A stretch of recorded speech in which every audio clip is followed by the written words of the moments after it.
नमस्कार, आभार, अभिनंदन, स्वागत है आप सभी का फॉर्मूला गुरु में। मैं हूं विपुल सिंह। फॉर्मूला गुरु में हर हफ्ते हम एक नई थीम के साथ आते हैं जिससे आपका पोर्टफोलियो न सिर्फ सुरक्षित रहे बल्कि लगातार उसमें बढ़ोतरी देखने को मिलती रहे। इसी क्रम में आज हम बात करेंगे चौथी तिमाही के नतीजों की। जी हाँ, चौथी तिमाही के नतीजों के आधार पर किस तरह से बनाए पोर्टफोलियो, जिन सेक्टर्स के नतीजों ने निराश किया है क्या उनसे अभी बाहर निकल जाना चाहिए, और जहां पर क्या नतीजे अच्छे रहे हैं क्या वो सेक्टर आगे भी आउट परफॉर्म करेंगे। पोर्टफोलियो बिल्डिंग पर होगी 360 डिग्री चर्चा। कैसे बनाएं चौथी तिमाही के नतीजों के आधार पर अपना एक मजबूत पोर्टफोलियो, इन तमाम पहलुओं पर करेंगे बातचीत। लेकिन उससे पहले नजर डालते हैं उन सवालों पर जिनके जवाब आज हम अपने कार्यक्रम में तलाशेंगे। तो एक एक करके उन तमाम प्रश्नों को आपके सामने लाया जाएगा और उसको फिर हम अपने जो हमारे आज के फॉर्मूला गुरु हैं उनसे एक एक करके पूछेंगे। तो सबसे पहला जो महत्वपूर्ण सवाल है वो सबसे पहले हम पूछेंगे कि आखिर में चौथी तिमाही में कंपनियों के मुनाफे की ग्रोथ में हमने देखा 11 महीने की सबसे कम ग्रोथ देखने को मिली है। क्या इससे एक नेगेटिव सेंटीमेंट भविष्य के लिए दिखाई दे रहा है या फिर जो चीज़ें वर्स्ट थी वो पूरी हो चुकी हैं, आगे के लिए चीज़ें पॉजिटिव दिखाई दे रही हैं? ये समझेंगे आज के अपने एक्सपर्ट से। इसके अलावा दूसरा महत्वपूर्ण सवाल कि मेटल के अलावा दिग्गज जो आईटी कंपनियां हैं उनके नतीजों ने काफ़ी निराश किया है। अभी इन कंपनियों में क्या करना चाहिए? ऑलरेडी हम देख रहे हैं काफ़ी हद तक जो है गिरावट आ चुकी है, तो क्या यहाँ पर अब नई खरीदारी करने के मौके मिल रहे हैं या फिर आगे भी नतीजे खराब रहेंगे और इसलिए इन सेक्टर से दूर रहना चाहिए? अब तीसरा महत्वपूर्ण सवाल, खराब नतीजों की बात हुई तो अच्छे नतीजों की भी बात कर लेते हैं। बैंक, बीएफएसआई और ऑटो कंपनियों के नतीजे शानदार देखने को मिले। कई सारे बैंकों में, ऑटो में, बीएफएसआई सेगमेंट में रैली भी अच्छी देखने को मिली। अब यहाँ पर क्या करना चाहिए? क्या प्रॉफिट बुक करने का वक्त है या चूंकि अच्छे नतीजे देखने को मिल रहे हैं और आने वाले समय में ये ग्रोथ कंटिन्यू रहेगी इसलिए अभी भी यहाँ पर अपॉर्चुनिटी है पैसे लगाने की, तो इन कंपनियों को अपने पोर्टफोलियो में रखें या ना रखें? तीसरा महत्वपूर्ण सवाल, अगला महत्वपूर्ण सवाल ये कि चौथी तिमाही के नतीजों के बाद पोर्टफोलियो अगर हम बना रहे हैं तो चौथी तिमाही के जो नंबर्स हैं उनमें किन आंकड़ों पर नज़र डालें? कई बार ऐसा होता है साइक्लिकल बिजनेस की वजह से मुनाफा घट जाता है, कई बार जो है अतिरिक्त आय भी मिल जाती है, लेकिन अगर हम लंबी अवधि का नज़रिया ले रहे हैं तो किन नंबर्स पे हमें फोकस करना चाहिए? अगला प्रश्न ये कि आखिर में जब हम पोर्टफोलियो अपना बना रहे हैं उसमें हम सेक्टर पे फोकस करें। अब मान लीजिए बैंक में अच्छे नतीजे देखने को मिले तो क्या कोई भी बैंक चुन लें या फिर इंडिविजुअल कंपनी की, जहाँ पर हमने देखा कि भले ही सेक्टर की परफॉर्मेंस ओवरऑल ना अच्छी रही हो लेकिन कुछ एक कंपनियों के नतीजे ऐसा लग रहा है कि वो आगे चल करके अच्छा प्रदर्शन कर सकती हैं, तो सेक्टर देखें या कंपनी? अगला सवाल ये कि हम जिस तरीके से देख रहे हैं इंटरेस्ट रेट महंगा होता हुआ दिखाई दिया है, क्या आने वाले समय में इसका असर और भी ज़्यादा नकारात्मक सबसे ज़्यादा किन सेक्टर्स पर पड़ेगा और क्या उनसे दूरी बना करके चलनी चाहिए? वहाँ पर क्या रणनीति होनी चाहिए? ये भी हम अपने एक्सपर्ट से समझेंगे। अब मॉनसून सबसे बड़ा ट्रिगर यहाँ पर दिखाई दे रहा है। अगले महत्वपूर्ण सवाल में हम ये समझेंगे कि सबसे बड़ा ट्रिगर मॉनसून है और उसको देखते हुए किस तरीके से हम पोर्टफोलियो अपना प्लान कर सकते हैं। क्या अगर मानसून खराब रहता है तो किन सेक्टर से दूरी रहनी चाहिए, मानसून सामान्य रखता है तो फिर क्या करना चाहिए, और क्या मानसून से जुड़े जो सेक्टर्स हैं उनमें पैसे लगाने भी चाहिए या नहीं लगाने चाहिए, क्योंकि बड़ी सारी असमंजस की स्थिति यहाँ पर बनी हुई है। सातवां महत्वपूर्ण सवाल ये जानने का प्रयास करेंगे कि चौथी तिमाही के नतीजों के बाद किन सेक्टर्स की कंपनियां ऐसी हैं जिनको कि पोर्टफोलियो से बाहर कर देना चाहिए, जहां पर अभी फिलहाल छोटी अवधि में कोई भी संभावना एटलीस्ट अगले क्वार्टर के लिए दिखाई नहीं दे रही है, किन सेक्टर से दूरी बना लेनी चाहिए। आठवां महत्वपूर्ण सवाल कि जिस तरह के नतीजे हमने देखे हैं उसके बाद से किस सेक्टर की कंपनियों को अपने पोर्टफोलियो में ज़रूर रखना चाहिए?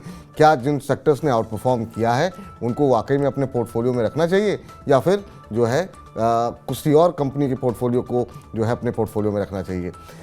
और सबसे आखिर और सबसे महत्वपूर्ण आज का 10वां सवाल ये रहेगा कि आखिर में जो आज के हमारे खास मेहमान होंगे उनसे जानेंगे कि उनकी 5 पसंदीदा कंपनी कौन सी है, और अगर आप रिसर्च नहीं कर पा रहे हैं तो फिर आखिर तक हमारे साथ रुकिए, क्योंकि हमारे एक्सपर्ट अपनी रिसर्च के आधार पर पूरे नतीजों का एनालिसिस करके आपको बताएंगे कि ये 5 कंपनियां आपके पोर्टफोलियो में ज़रूर होनी चाहिए लंबी अवधि के लिए।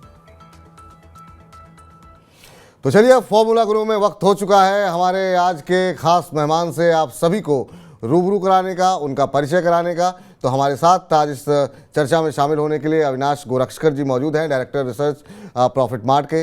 अविनाश जी, बहुत बहुत आभार, अभिनंदन आपका आज के इस कार्यक्रम में जुड़ने के लिए। और जब भी आप हमारे साथ जुड़ते हैं हमारे दर्शकों को बहुत कुछ सीखने जानने का मौका मिलता है और शेयर बाज़ार पे जो आपकी पकड़ है और ख़ास तौर से रिटेल निवेशकों को आप जिस तरीके से समझाते हैं वो निश्चित रूप से बहुत लोगों का मार्गदर्शन करता है।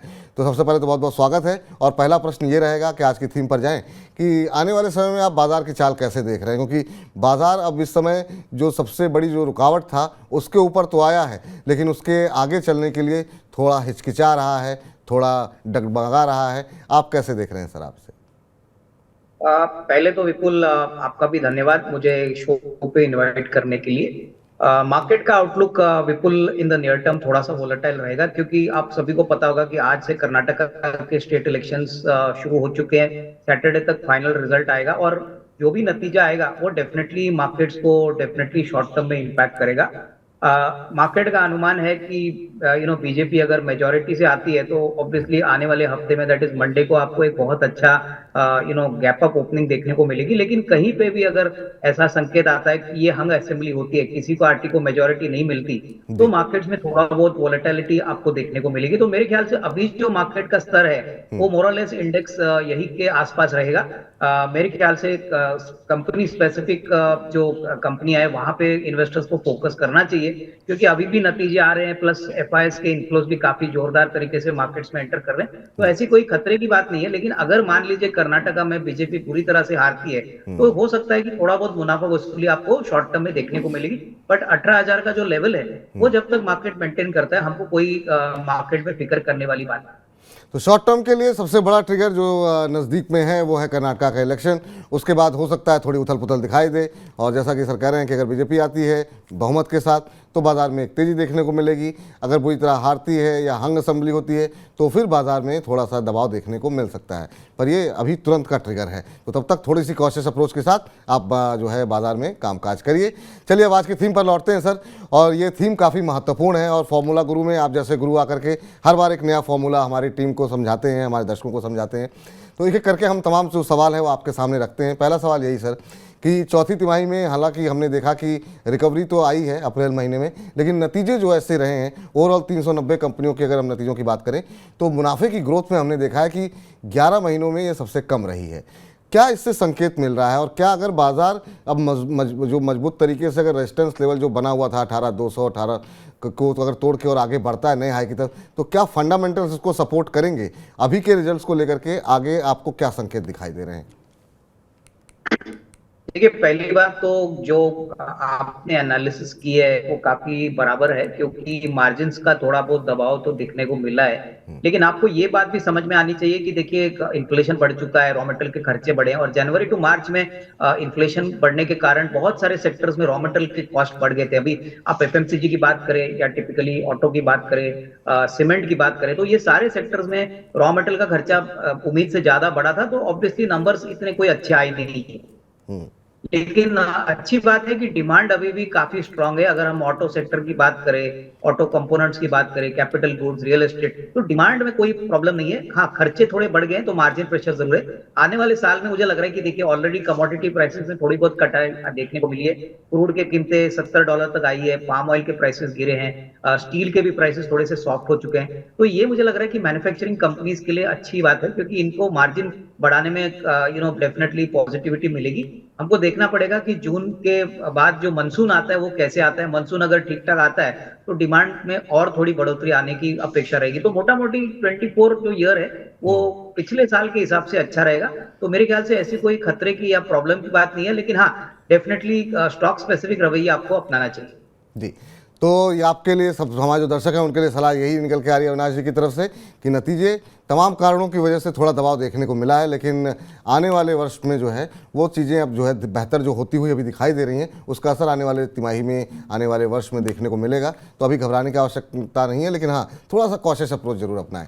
दूसरा महत्वपूर्ण सवाल सर, जैसा कि अभी आपने कहा कि तमाम कीमतें घटी हैं, तो अब जरा जानना चाहेंगे कि अभी जो नतीजे हमने देखा, एक तो दिग्गज IT कंपनी जिसमें कि काफ़ी निराश किया, इन्फोसिस हो, TCS हो, टेक महिंद्रा हो, मेटल कंपनियों ने काफ़ी निराश किया। अब उम्मीद करें कि ये चीज़ें वर्ष जो है वो पूरा हो गया है और आगे आने वाले समय में धीरे धीरे चीज़ें इम्प्रूवमेंट होनी चाहिए। आपका क्या व्यू है मेटल और ख़ासतौर से जो दिग्गज IT कंपनियां हैं, क्या अभी यहाँ पर कुछ अपॉर्चुनिटी दिखाई दे रही है और फ्यूचर कैसे देख रहे हैं आप? देखिए, पहली बात तो मेटल कंपनीज की अगर हम बात करें तो मेटल कंपनीज में जो ग्लोबल मेटल प्राइसेस है वो अभी भी काफी नरम है। क्योंकि पहली बात तो देखिए, चाइना मेटल का बहुत बड़ा प्रोड्यूसर भी है, कस्टमर भी है। मेटल के मार्केट में अभी चाइना बहुत बड़ी मात्रा में उतरा नहीं है, तो ग्लोबली प्राइसेस अभी भी वीक है। अच्छी बात मेटल कंपनीज की है कि डोमेस्टिक मार्केट में इंफ्रास्ट्रक्चर का स्पेंडिंग गवर्नमेंट बहुत तेजी से कर रही है, तो इनके लिए डोमेस्टिक डिमांड अच्छी है। लेकिन जो बड़ा ग्रोथ अल्फा अगर मेटल कंपनीज में इन्वेस्टर्स को चाहिए, तो उनको शायद एक दो क्वार्टर्स और इंतजार करना पड़ेगा, क्योंकि अभी इमीडिएटली तो कोई बड़ा ट्रिगर मेटल कंपनीज में दिख नहीं रहा है। और ग्लोबल मेटल प्राइसेस जब तक बढ़ते नहीं है तब तक कोई बड़ी तेजी यहाँ पे नहीं होगी। रही बात आईटी कंपनीज के ऊपर, तो मुझे लग रहा है कि देखिए, वैल्यूएशंस बहुत सस्ते हो गए हैं, अच्छे अट्रैक्टिव लग रहे हैं, लेकिन ग्रोथ का जो क्वोशंट है वो अगले 2-3 क्वार्टर्स के लिए थोड़ा चैलेंजिंग रहेगा। ऑलरेडी कॉग्निजेंट जो बहुत बड़ी आईटी कंपनी है, उन्होंने वीक गाइडेंस दिया है, तो ये बात का संकेत क्लियर है कि यूएस और यूरोप में जो प्रॉब्लम चल रहे हैं, इसका असर इंडियन आईटी कंपनीज पे हुआ है। काफी इंडियन आईटी कंपनीज ने, जैसे कि इंफोसिस है, एचसीएल टेक है, टीसीएस है, इन्होंने सारे सिंगल डिजिट ग्रोथ की बात FY24 के लिए कही है। तो ये ग्रोथ जब तक आता नहीं है तब तक आईटी सेक्टर में कोई बड़ा उछाल नहीं आएगा। हालांकि देखिए, यहाँ पे कोई प्रॉब्लम तो नहीं, कंपनीज अभी भी अच्छी तरह से प्रॉफिट कमाएगी, बट यहाँ से बड़ा ग्रोथ आने के लिए थोड़ा समय लगेगा। तो अभी मेटल और आईटी से थोड़ा सा दूर रहें। अगर हम अभी अगर पोर्टफोलियो बनाते हैं रिजल्ट्स को लेकर के, तो अगर 6-8 महीने के लिए का नज़रिया है, 1 साल का नज़रिया है, तो थोड़ा सा इसको अगर पोर्टफोलियो से बाहर रखें तो ज़्यादा ठीक रहेगा, ये कह रहे हैं ना सर? कुछ समय के बिल्कुल, मेरे ख्याल से देखिए, जिनको अगले साल का रिस्क रिवॉर्ड के पॉइंट ऑफ व्यू से निवेश करना है, उनको ये दोनों सेक्टर से थोड़ा सा हल्का होना चाहिए। चलिए, थोड़ा सा इससे यहाँ पर दूरी आप बना करके चल सकते हैं। आगे जैसे स्थितियाँ बेहतर होंगी तो फिर अविनाश जी जैसे एक्सपर्ट हमारे साथ मौजूद रहेंगे। अविनाश जी से पूछेंगे क्या आप मौके बन रहे हैं या नहीं बन रहे हैं। लेकिन अगले सवाल पर चलते हैं और ख़राब नतीजों के बाद बात अच्छे नतीजों की कर लेते हैं।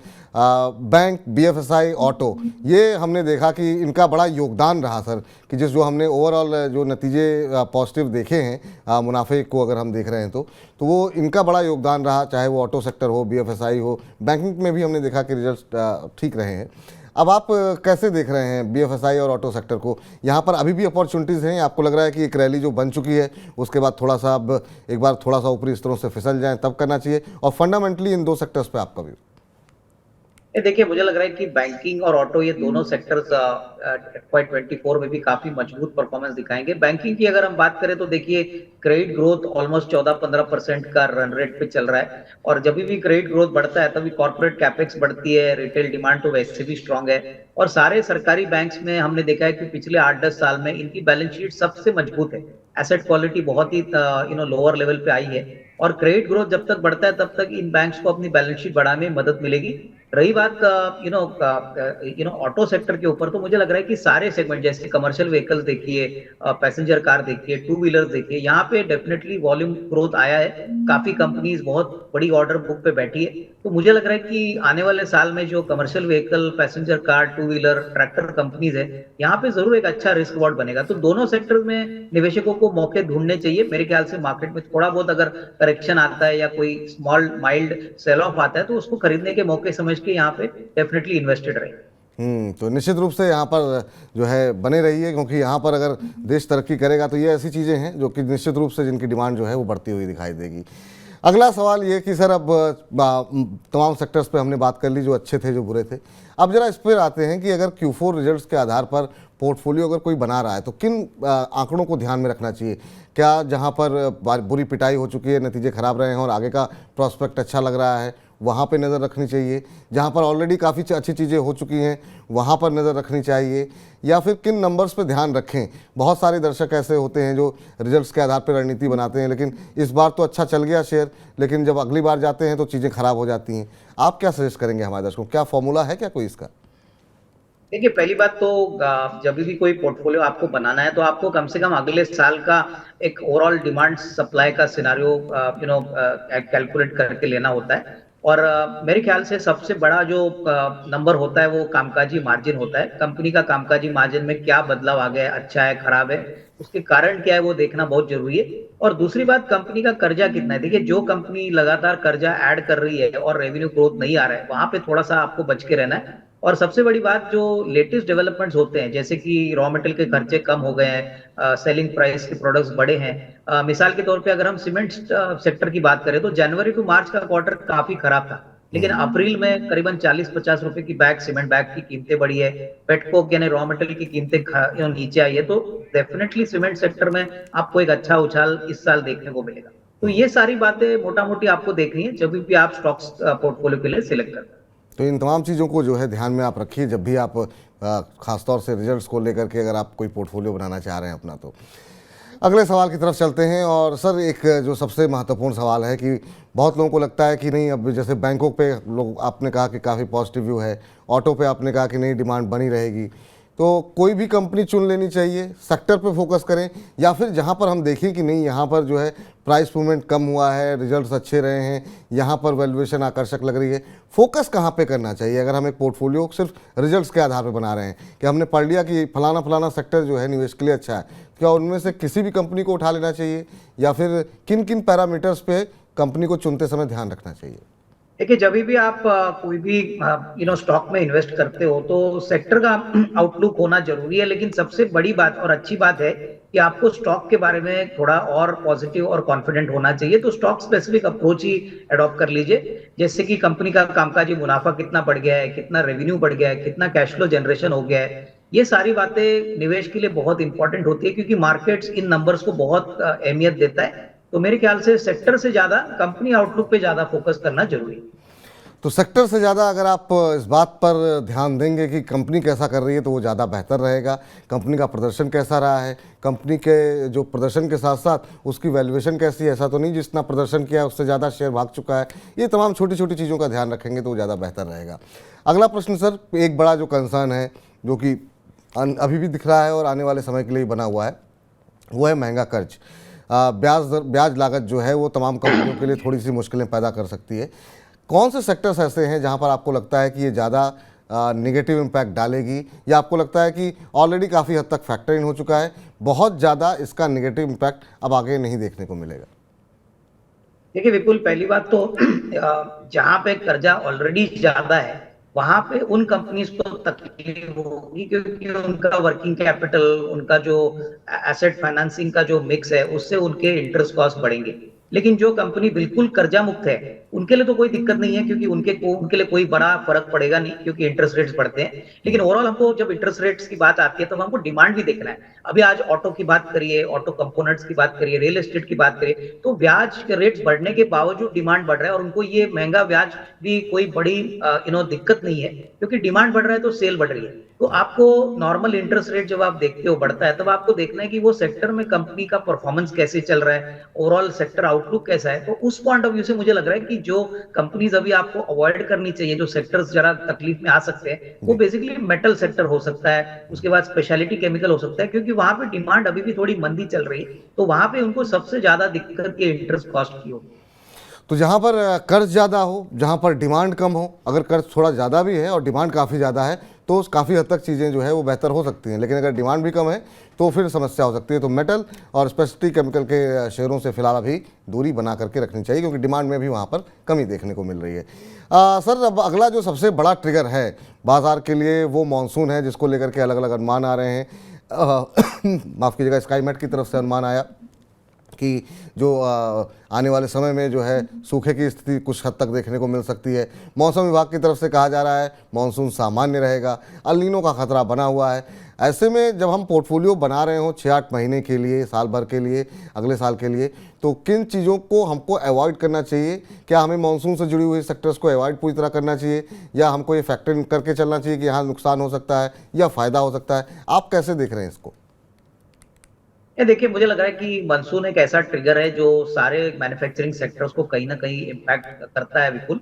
अगर हम ऑटो की बात करें तो टू व्हीलर सेल्स जो रूरल इंडिया से ज्यादातर आती है, गाड़ियों की भी डिमांड जो रूरल मार्केट से आते हैं, उसका इफेक्ट डेफिनेटली ऑटो सेक्टर पे आता है। तो ये कहना मुश्किल है कि कौन से सेक्टर्स को आप अवॉइड करें, बट हाँ, अगर आप definitely platform based business companies की बात करेंगे, जैसे एक्सचेंजेस का धंधा है, जैसे कि कंपनियां आईएक्स है, उसके बाद एमसीएक्स है, तो इनके लिए कोई दिक्कत होती नहीं, क्योंकि इनका प्लेटफॉर्म बेस्ड बिजनेस होता है। तो नॉर्मली हमको लगता है कि ऐसे माहौल में आपको थोड़ा रिस्क स्ट्रेटेजी के पॉइंट ऑफ व्यू से ऐसे कंपनीज और ऐसे सेक्टर्स में पैसा लगाना चाहिए जो बेसिकली मानसून रिलेटेड डिमांड से नहीं आती। तो उसका मतलब है कि आप टेलीकॉम में पैसा लगा सकते हो, उसका बाद आईटी में थोड़ा बहुत पैसा लगा सकते हो। बट डेफिनेटली अगर आप मानसून रिलेटेड सेक्टर्स की बात करेंगे, जो अगर मानसून खराब आता है तो एफएमसीजी, ऑटो, उसके बाद एग्रोकेमिकल, फर्टिलाइजर्स, ये सारे डायरेक्टली मानसून से इफेक्टेड होते हैं। तो मेरे ख्याल से डिफेंसिव स्ट्रेटेजी ये रहेगी कि थोड़ा बहुत आईटी, थोड़ा बहुत मीडिया, थोड़ा बहुत फार्मा, ऐसे सेक्टर्स में फिर निवेशकों को पैसा डालना चाहिए, क्योंकि उनका सीधा इंपैक्ट मानसून से बिल्कुल होता नहीं। अभी सर चूंकि हम लोग आज ही ये पोर्टफोलियो बिल्ड कर रहे हैं, आपसे जानना चाहिए इस फैक्टर को कंसीडर करना भी चाहिए या नहीं कंसीडर करना चाहिए? क्योंकि हम ठीक है खाली ये सवाल के लिए नहीं है, लेकिन अभी एक बड़ा कंसर्न तो है। तो क्या अपना पोर्टफोलियो जो है, जो कंपनियों का जिक्र किया, जिन सेक्टर्स का आपने जिक्र किया, उधर डिफेंसिव अप्रोच अपनानी चाहिए या फिर जो एक फंडामेंटल्स दिखाई दे रहे हैं उसके आधार पर ही चलना चाहिए?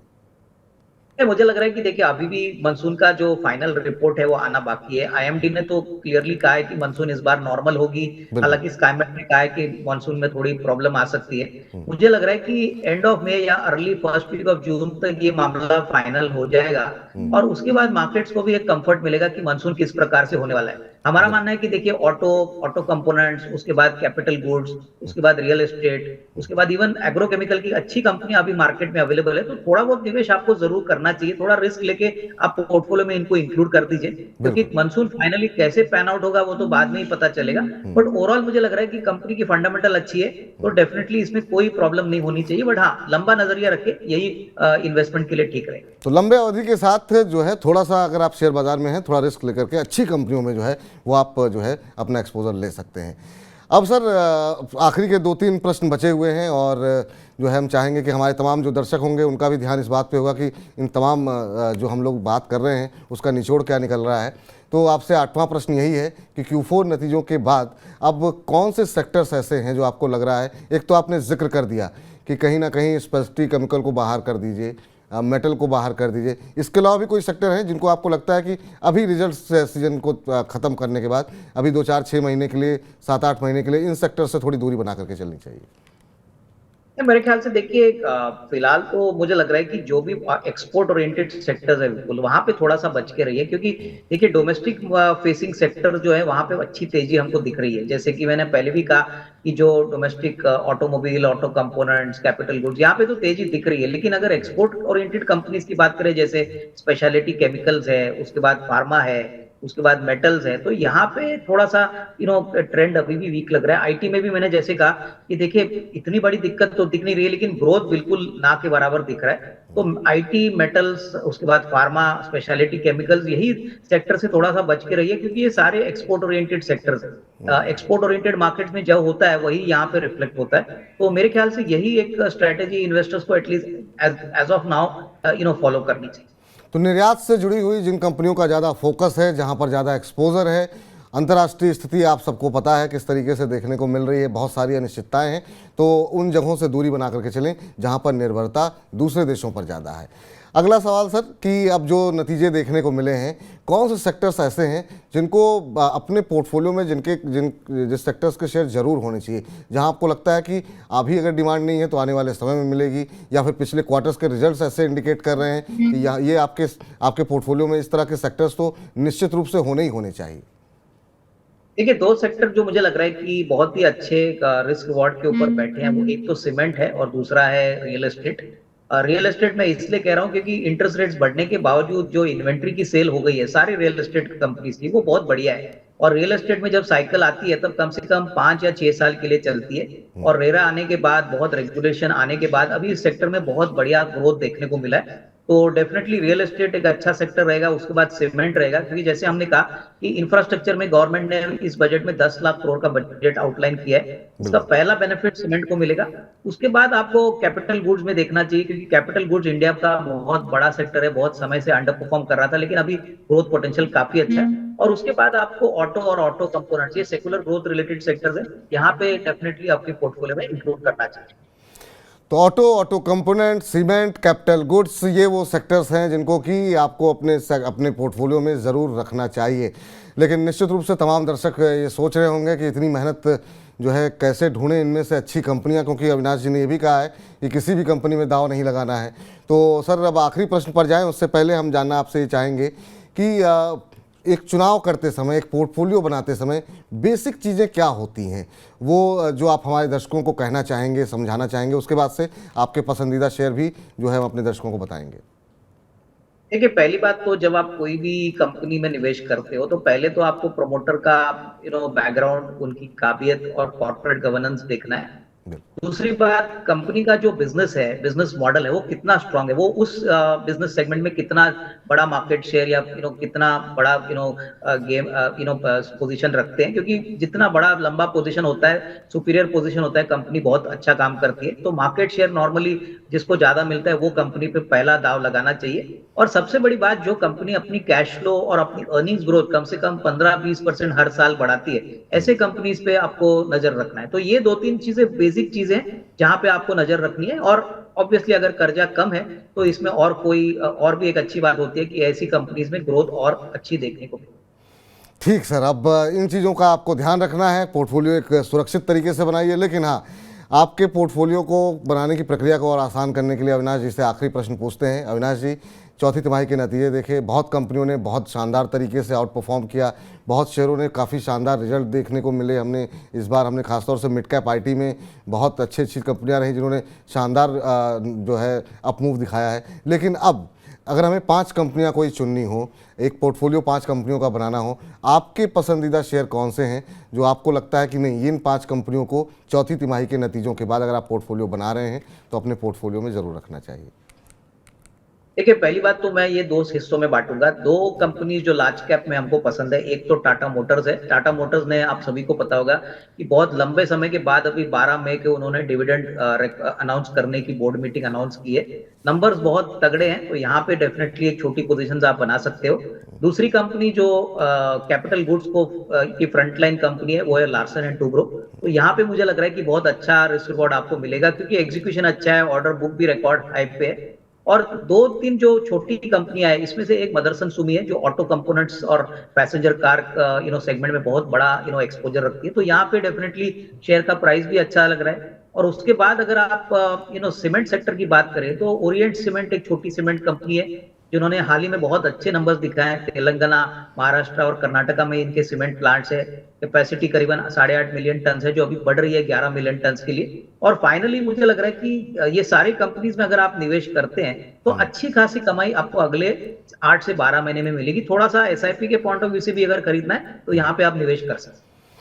तो एसआईपी के पॉइंट ऑफ व्यू से आप चाहें थोड़ा थोड़ा करके निवेश करें, एक साथ आप लगाना चाहें तो भी आप लगा सकते हैं, और 8 से 12 महीने में अच्छे नतीजे यहाँ पर देखने को मिलेंगे, अच्छे मुनाफे आपको देखने को मिलेंगे। एक बार फुल स्क्रीन पर दिखा दीजिए जरा वो तमाम कंपनियों को जो दर्शक नहीं नोट कर पाए हैं। तो ऑटो कंपनी में टाटा मोटर सबसे अच्छी लग रही है। ऑटो कंपोनेंट में एक छोटी कंपनी मदरसन सुमी पकड़ी गई, जहाँ पर डिमांड काफ़ी अच्छी देखने को मिल रही है। रियल एस्टेट का जिक्र किया था आज जो है अविनाश जी ने, तो यहाँ पर अनंतराज में उनको लगता है कि आने वाले समय में अच्छी संभावनाएं बन रही हैं। सीमेंट में ओरिएंट सीमेंट की जो वैल्यूएशन है वो ज़्यादा आकर्षक दिखाई दे रही है। और एक और दिग्गज जो इंफ्रास्ट्रक्चर का जिक्र हो रहा था उसमें L&T। तो इन 5 कंपनियों पे आप नज़र बना करके चलें। उम्मीद करते हैं चौथी तिमाही के नतीजों के बाद जो है अगले 8 से 12 महीने में ये कंपनियां आपके पोर्टफोलियो को न सिर्फ मजबूती प्रदान करेंगी बल्कि आपको अच्छे खासे रिटर्न भी देंगी। तो अविनाश जी, बहुत बहुत शुक्रिया सर, बहुत बहुत धन्यवाद। आप जब भी आते हैं बहुत कुछ हमारे दर्शकों को जानने सीखने का मौका मिलता है। आपने इतने व्यस्त कार्यक्रम में से अपना महत्वपूर्ण समय निकाला, और भी चर्चा करने का जो है बहुत सारे प्रश्न थे, लेकिन आपकी अपनी व्यस्तताएं हैं। बहुत बहुत शुक्रिया अपना महत्वपूर्ण समय देने के लिए। चलिए, तो फिलहाल फॉर्मूला गुरु को यहीं पर समेटते हैं, लेकिन इन 5 कंपनियों के अलावा भी बहुत सारी कंपनियां शेयर बाज़ार में लिस्टेड हैं। उनसे जुड़ा भी कोई सवाल हो, आप कहीं फंस गए हैं, कोई कंपनी का मुनाफा गिर गया, किसी का बढ़ गया, आप फंसे हुए हैं, तो आप हर रोज़ दोपहर 1 से 2 हमारे साथ जुड़िए हमारे खास कार्यक्रम हेलो मनी 9 मेरा सवाल है में। और जो भी आपके प्रश्न हैं आप पूछ सकते हैं 9311211874 पर। तो लगातार मनी 9 के साथ बने रहिए। फिलहाल फॉर्मूला गुरु में मुझे दीजिए इजाज़त, आप बने रहिए मनी 9 के साथ। नमस्कार।